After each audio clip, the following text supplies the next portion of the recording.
এই সপ্তাহের মধ্যে ডিভোর্স হয়ে যাবে, আর ডিভোর্সটা হয়ে গেলে আমি তোমার কাছে চলে যাবো। তুমি কি তোমার হাজবেন্ডের সঙ্গে ঘুমাও নাকি আলাদা করে থাকো? একই ঘরে ঘুমাই কিন্তু আলাদা বিছনায়। রিশাদ অনেক ভালো মানুষ। ভালো মানুষের খারাপ হইতে সময় লাগে না, সাবধানে থাকো। যদি হাজবেন্ডের সাথে কোনো উল্টাপাল্টা কিছু হয় আমি কিন্তু তোমাকে অ্যাকসেপ্ট করবো না, কথার মনে রাখবা। আরে না না, কি যে বলো না তুমি। বুঝছি, সাবধানে থাকো। আচ্ছা ঠিক আছে, সবসময় সাবধানে থাকবো। আর তো মাত্র কয়েকটা দিন। ঠিক আছে, ঘুমাও তাইলে। Good night. Okay, good night, I love you. কি হয়েছে দেখি? হাত কেটে গেছে। আচ্ছা আমি বরফ নিয়ে আসছি। এখানে বসো, এখানে বসো, আমি বরফ দিয়ে দিচ্ছি। দেখি, তোমার তো অনেকখানি কেটে গেছে। আচ্ছা তুমি বরফ দাও, আমি আসছি।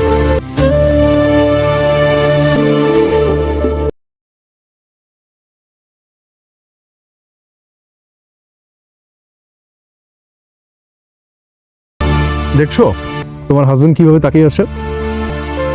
মনে হচ্ছে তো রাগ করতেছে। আরে না না, রাগ করবে কেন? উনি তো আমাকে এখানে নিয়ে আসলো তোমার সাথে কথা বলার জন্য। পৃথিবীর সবচেয়ে অসহায় স্বামী, যে কিনা তার নিজের বউকে তার বয়ফ্রেন্ডের সাথে ডেটে নিয়ে আসে। এইভাবে বলছো কেন? লোকটা আসলে অনেক ভালো মানুষ, তা না হলে নিয়ে আসতো বলো। হ্যাঁ মা, কোথায় তুই? আমি এই তো একটু বাইরে। বৌমা কোথায়? আমার পাশেই আছে। ও ঠিক আছে, শোন বৌমার দিকে খেয়াল রাখিস, ও যেন আবার বাইরে গিয়ে ওই ছেলের সাথে দেখা না করতে পারে। ঠিক আছে মা। চলুন। তোমাকে একটা কথা বলি। জি বলুন। আমাদের ডিভোর্স হওয়ার আগ পর্যন্ত তুমি তোমার বয়ফ্রেন্ডের সাথে হাত ধরাধরি, খাইয়ে দেওয়া এগুলো করো না। আর কিছুদিনের মধ্যেই তো আমাদের ডিভোর্সটা হয়ে যাবে।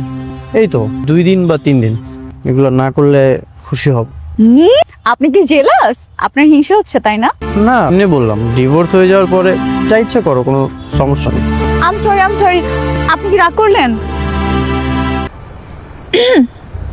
তুমি এত রাতে ছাদে? আপনাকে দেখতে আসলাম। আচ্ছা, আপনি কি এখন আমার উপর রাগ করে আছেন? রাগ করবো কেন? না মানে, ওই যে আমি আমার বয়ফ্রেন্ডের সাথে বসে ফুচকা খাচ্ছিলাম, ও আমাকে খাইয়ে দিচ্ছিল, আমি ওকে খাইয়ে দিচ্ছিলাম, আপনি তো বলেছিলেন, মনে নেই?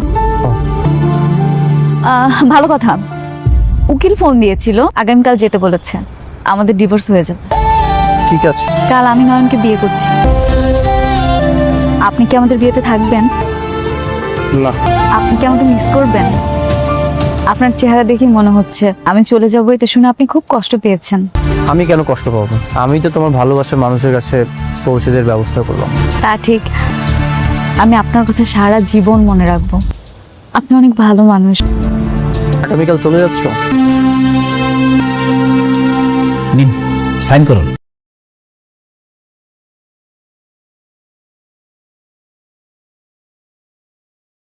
কি হলো, সাইন করেন।